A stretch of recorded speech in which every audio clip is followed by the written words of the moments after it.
ఆ శివపార్వతులే నాకు గురువు దైవం అంతా వారే.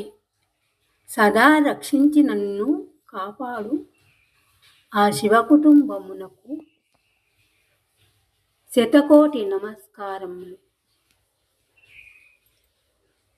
ఆ జగదంబ నా గురువై నా నోట పలికే అక్షరంబులు ఆ అమ్మ నాకు గురువుగా నేను అమ్మను తలుచుకుంటున్నాను.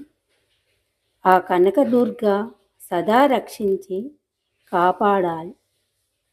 ఆ దైవమే కాదు, చిన్నపిల్లలు కూడా ఒక్కొక్కసారి మనకు మంచి చెప్తున్నట్టుగానే ఉంటుంది.